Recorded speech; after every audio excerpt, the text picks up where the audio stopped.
Now that shooting comes on the same day that community leaders are holding a rally calling for 24 hours of peace in the city. It tops our news tonight at 6. It is a new call for the violence to stop. Priya Mann, live at Martin Luther King High School tonight, where that rally is already underway. Priya?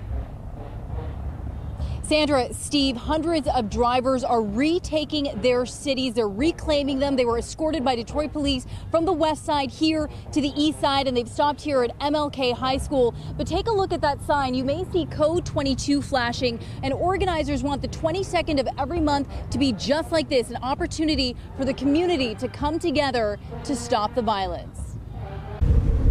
As a community, we need to come together and stop this violence. A slow procession of hearses led hundreds of drivers from Grand River and Livernois. They drove to MLK High School on the east side, asking for 24 hours of peace. We're wanting to send the message out to the punks and the thugs that their days of running the streets are over. 12 funeral homes participated, hopeful this visual reminder will prevent more senseless violence and heartbreak. If they see you doing something positive, the next person might follow behind you. This rally comes after another dangerous weekend in Detroit. At least 7 people were shot in separate incidents on Saturday. A 15-year-old girl was found bleeding from a gunshot wound outside a home on Hazelwood Street. She was taken to the hospital in critical condition. Also on the west side, 3 people were shot outside a liquor store. And police say 2 people were shot during a fight on the northwest side. It's possible multiple shots were fired back and forth as the crowd fled. After all this violence, they hope their message will be heard. Considering like all the bad things that's been going on lately, it makes me feel good that everybody can come together. And you can see all of these drivers have ended here at MLK High School. A lot of kids here as well. Now, right now, there is a youth rally underway. I don't know if you can hear it, but we've got a band playing off in the corner. Organizers say they need to get young people as a part of the solution to end the violence here in Detroit. Reporting live from the east side, I'm Priya Mann, Local 4. All right. Thank you, Priya. Steve?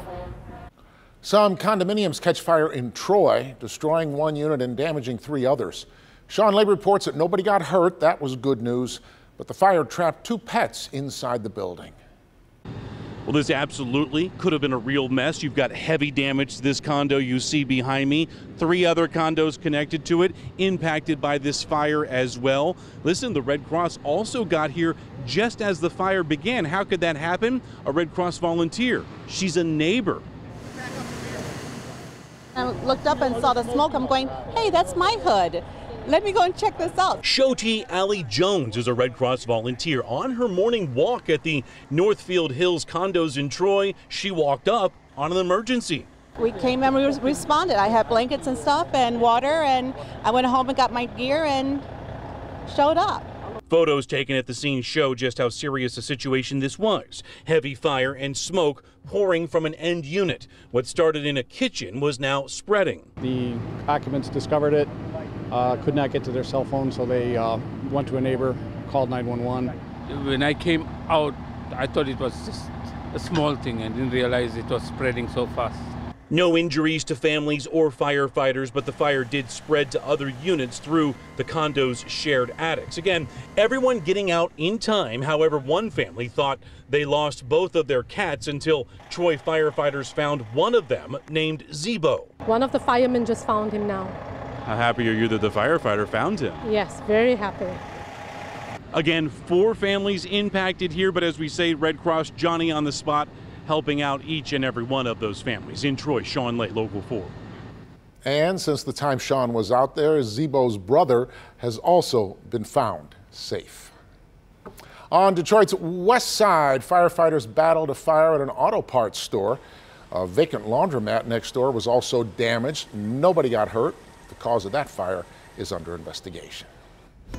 Well, hopefully you had a chance to get out there today and enjoy this absolutely gorgeous Sunday. It was just wonderful. Temperatures around 70 degrees. Andrew, be a team player, man. Bring some more. Yeah, we got more coming. We got a beautiful evening ahead. It's nice and mild, or warm, if you will, out there. We've got temperatures in the 70s still here in Detroit. City Airport's at 70 degrees.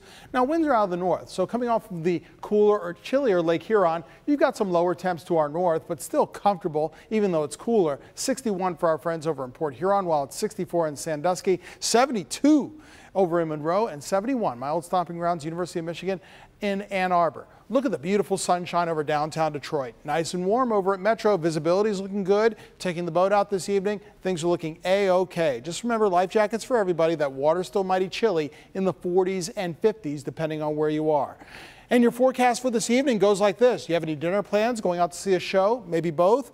Weather's going to help you out. 60s as we go through the evening, cooling off to around 50 degrees overnight, but a nice starry night overhead. Beautiful big moon will be out there as well, and dry conditions by tomorrow morning. Might need to use those heaters because I think we'll see middle and upper 40s in many of the suburbs, but no heaters required over the next couple of days. In fact, we'll get our air conditioners cranking. That's right, some higher temperatures, a summer-like feeling. We'll talk about that in your 7-day forecast and the next chance of rain coming right up. All right, thank you, Andrew. Some Melvindale police officers hard at work today at a very busy intersection this afternoon. This qualifies as above and beyond the call of duty. The officers out collecting donations to reopen the city's pool just in time for summer. How you doing today, ma'am? Fine, how are you? Thank you so much. It's greatly appreciated. Bless your heart. Have a great day. You too, thank you. Thank you so much. Well, the officers work the street, talking with drivers, collecting donations. They are hoping they raise enough money to open the city's pool to give kids in the city a place to hang out this summer and have some fun. New tonight, a new poll shows the race for the White House is tightening up. Coming up, details of how Donald Trump is stacking up against Hillary Clinton and Bernie Sanders. 2 lions shot and killed in their enclosure at a zoo while families watched on. We'll see what led to zoo workers having to put down those animals. But first, we have new information about the U.S. airstrike that led to the death of a Taliban leader. Details up next. Tonight, Secretary of State John Kerry says a Taliban leader was targeted in a U.S. drone strike because he posed a threat to U.S. troops. Afghanistan's intelligence agency has confirmed that Mullah Muhammad Akhtar Mansour was killed on Saturday afternoon. The attack took place in a province in southwestern Pakistan. This afternoon, while speaking overseas, Kerry called that Taliban leader a threat not only to American troops, but also to peace talks in that region. The U.S. Navy has found more than 100 pieces of debris from Egypt Air Flight 804. The discovery comes as the Egyptian government has now launched a submarine to join in the search for the airplane's black boxes. Egypt's president announced the deployment today, his first public comments since that crash. 2 lions at a zoo in Chile shot and killed over the weekend after a naked man jumped into their enclosure. This happened yesterday at the Santiago Metropolitan Zoo. That man climbed over the fence and he took his clothes off before approaching the lions. Zoo workers then shot and killed those lions, 2 of them in front of a large crowd of visitors, in order to try and save the man's life. Police later found a note in his clothing indicating he had plans to kill himself. The man was mauled before the lions were killed. He is now recovering in a hospital. New at 6. Donald Trump has closed the gap with Hillary Clinton. Up next, a new poll shows what Donald Trump versus Clinton would look like in the general election. It's a local club like no other, made up of people who died and lived to tell about it. I was deceased when the EMS came. I was dead, they all thought, and here I sit. Their hearts stopped beating, but they survived. I understand how fortunate I am to be here every day. I'm Dr. Frank McGeorge. Tonight at 11, life-saving lessons. What can we learn about why this group of people survived and how they're hoping to help others join their ranks? I'll show you how their stories could help save someone you love tonight at 11. A new NBC News Wall Street Journal poll shows a neck-and-neck race should Hillary Clinton take on Donald Trump in the November election. As Jennifer Johnson reports, just a month ago, Clinton held an 11-point advantage over the presumptive Republican nominee. A Hillary Clinton-Donald Trump matchup in November would be a tight race, according to a new NBC News Wall Street Journal poll. It shows 46% of voters supporting Clinton, 43% backing Trump.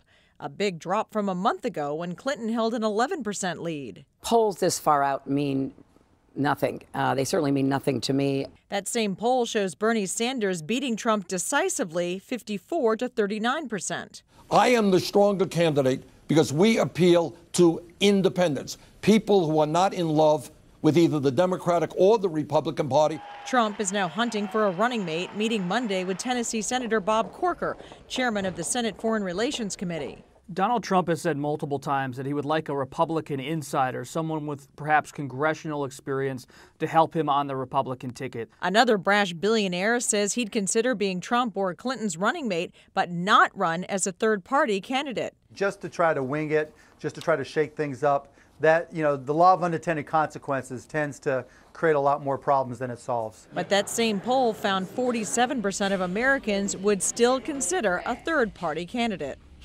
That's because the poll shows both Clinton and Trump have high unfavorable ratings. Over 50% of voters have a negative opinion of both of these candidates. In Washington, Jennifer Johnson, Local 4. Just fantastic weather this afternoon for Lincoln Park's early Memorial Day parade. Our community members, veterans marched in honor of our fallen servicemen and women.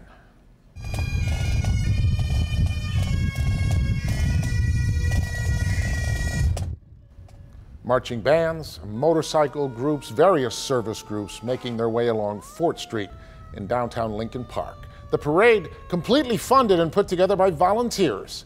Memorial Day, the actual Memorial Day, is next Monday, May 30th. Great weather and a great turnout today at Spring Flower Day at the Oakland County Market. Every year, the Waterford event brings hundreds of families to welcome the warm weather, and they got it today. And of course, it's not just about flowers. The event also offers lots of fun for the kids and some barbecue, so you can stop for lunch while you're shopping. That's the way to do it. Yeah. Just a perfect day today. I know. Look Couldn't at those have been any beautiful better. colors that were out.